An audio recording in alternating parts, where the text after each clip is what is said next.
Hello, ladies and gentlemen, boys and girls. Welcome to Tales with TR, episode 267B. I'm your host, Terry Ryan Jr., and I'm without a microphone.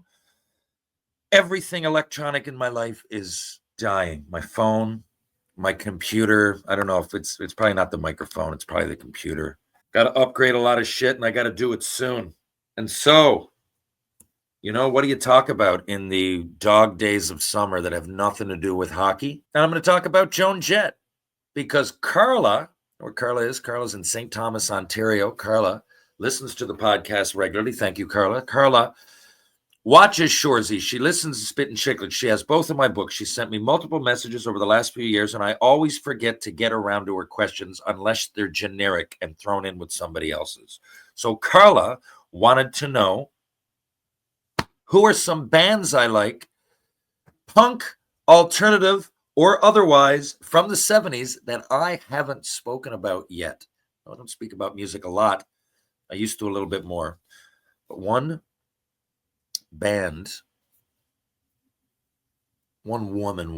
came to mind. I never talk about Joan Jett or Joan Jett and the Blackhearts, and I love Joan Jett and the Blackhearts. So I'm sure you guys, a lot of people know exactly what I'm talking about. Some people don't. Sure, you guys know the song I Love Rock and Roll, which was a massive song in 1980 or 81.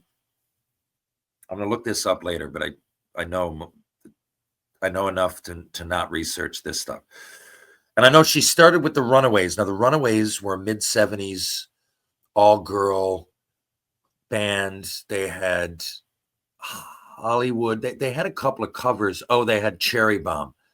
And that became a hit for Joan Jett as well. That was the big one, I know, Cherry Bomb. And they were, actually, just one second. Might as well bring it up, right? And they were great. Joan Jett, Sandy West, Mickey Steele, Lita Ford, Cherry Curry, Jackie Fox, Vicky Blue. I didn't know all those, but I knew they were big. I knew a few songs. Hollywood, there it is. Queens of Noise, Cherry Bomb. And they put out a cover of Rock and Roll. They were their four big hits, but they were pretty innovative, and they were a decent punk-ish poppy band from the mid-70s to like 80. And then Joan Jett broke off on her own, okay? I just went to Fred's Records in downtown St. John's. Love giving Fred's a plug. One of the last remaining vinyl record stores, at least in Atlantic Canada.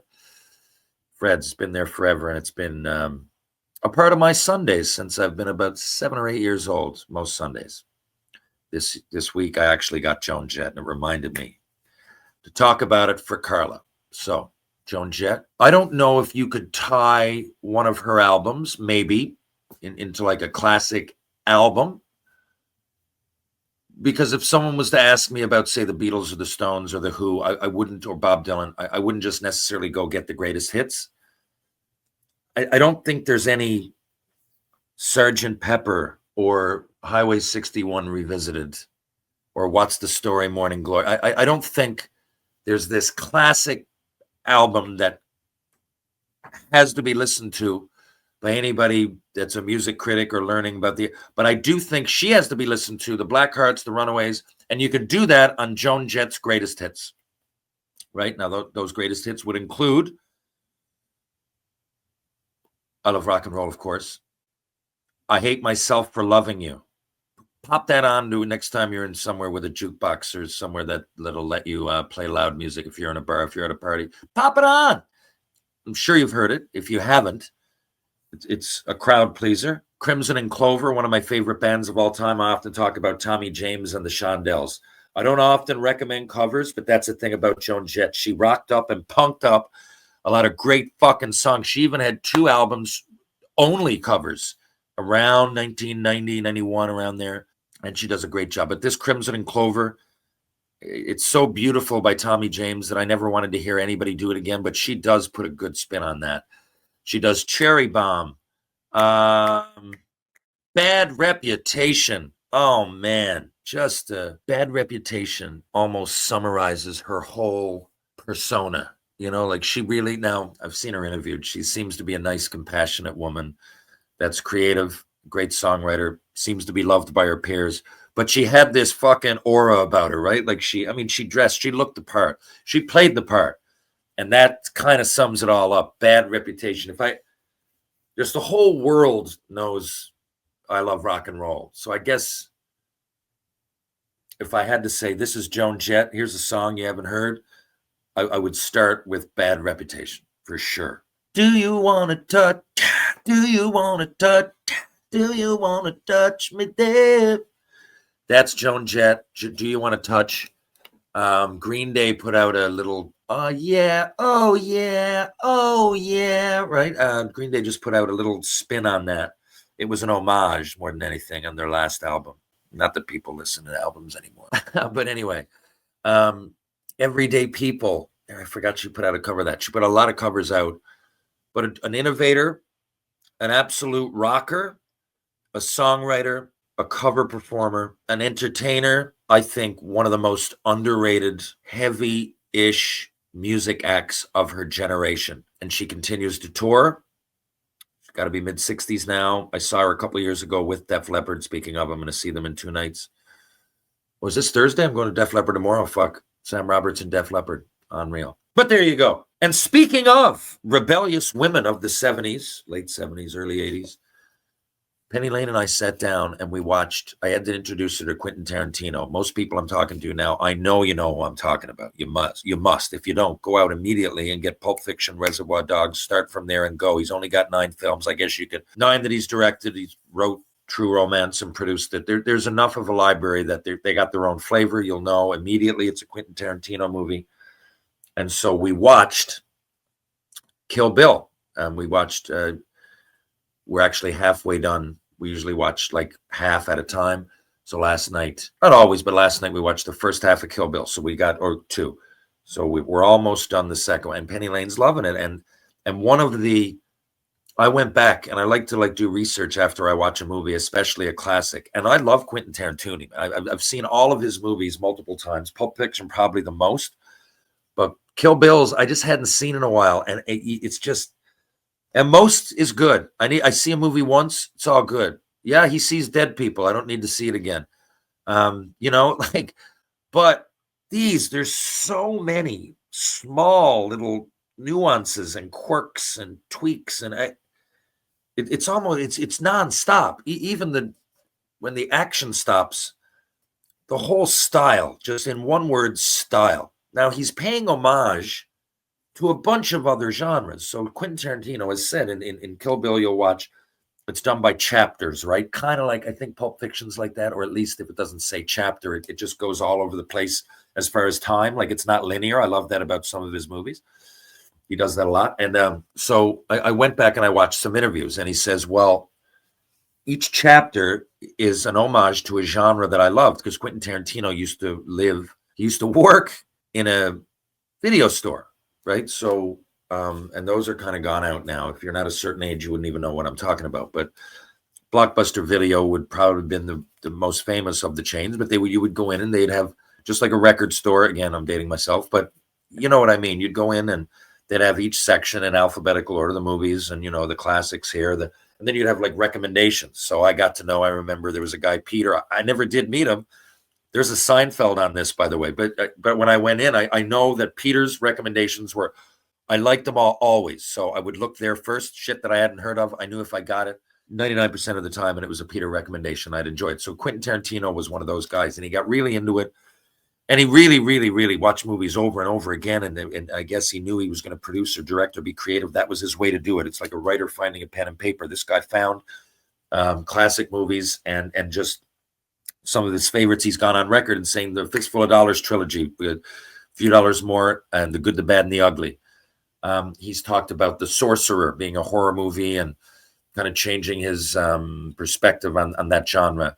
God, there's an old black and white. Anyway, there's a bunch of these. And one of them was the Switchblade Sisters. I'd never heard of this. And I like to pay attention even to the B movies and Attack of the Killer Tomatoes and all that. I've seen it. So I never heard of it.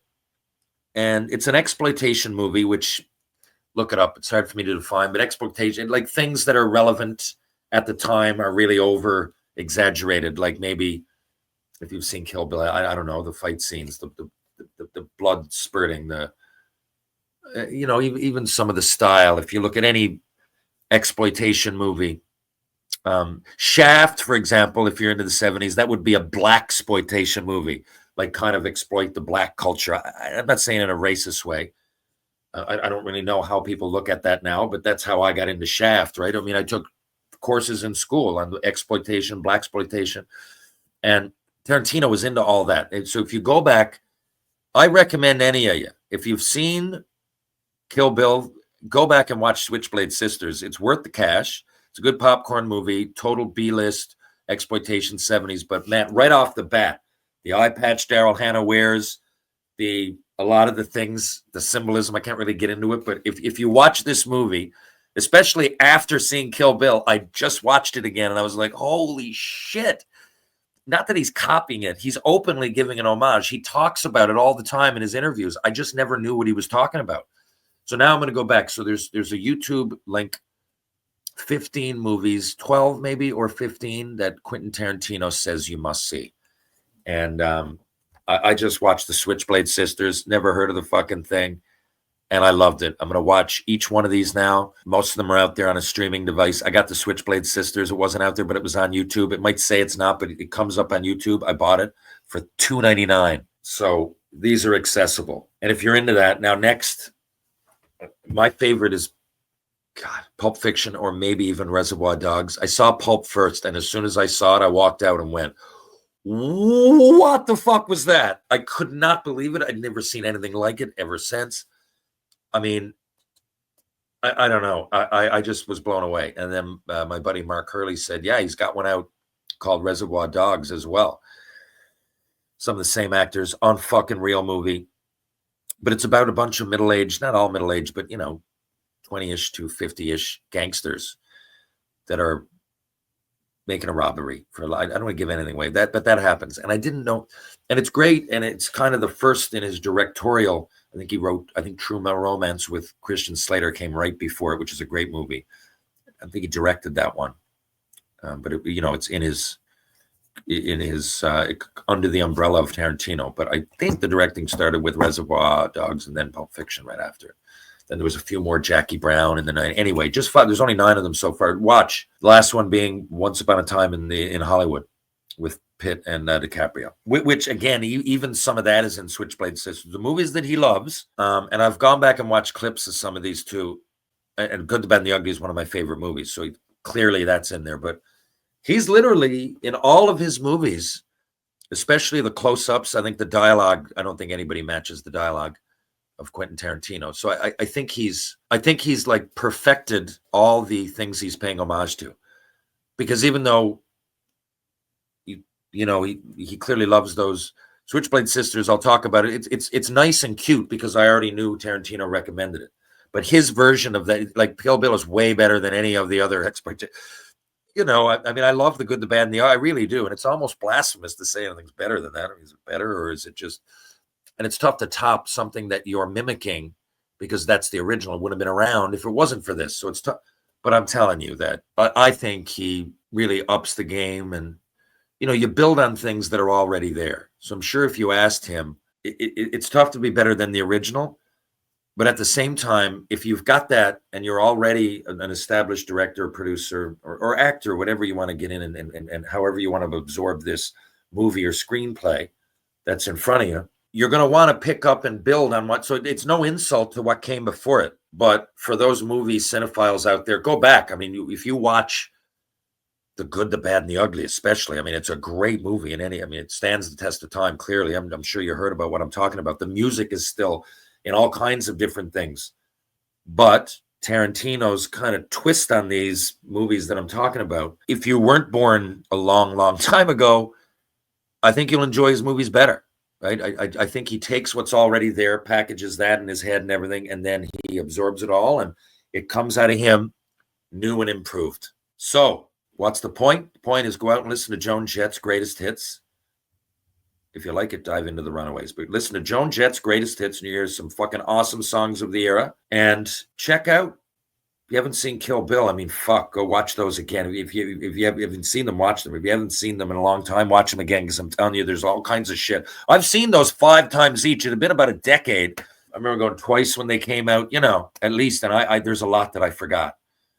So go check that out. And if you've got the urge, go with Switchblade Sisters and go to YouTube and just check out 12 or 15 movies that Tarantino wants you to see. And I'm sure that you will. If you like Quentin Tarantino, you'll love those. Folks, if you're downtown St. John's, Newfoundland and Labrador, you want to check out George Street, why not go to Trinity Pub, TJ's Pub, Rob Roy Confusion, Greensleeves, and of course, the Bull and Barrel. If you're going to go for a bite to eat, check out Loose Tie, Blue on Water, of course. Wedgwood Cafe, who also do catering. If you want to work out, strengthen your mind and your body, look no further than Rope Walk Lane, look no further than Ryan Power Conditioning, strength and balance for the body and mind. If you like Mr. Lube, there's 2 locations right here in St. John's, Newfoundland and Labrador. One's on Torbay Road, one's on Kenmount Road. Live, laugh, lube. Crown Cabinets, just because. Carpet Factory, laying the carpet for your community. GS Construction, laying the groundwork for your community, if that community happens to be Edmonton, Alberta. True Hockey, take what's yours. And of course, I loves me Mugsy Jeans. Mugsy Jeans, comfort, fitting. I loves me Mugsy Jeans. Folks, we'll be back in just a few days with more Tales with TR. Catch you guys on the rebound.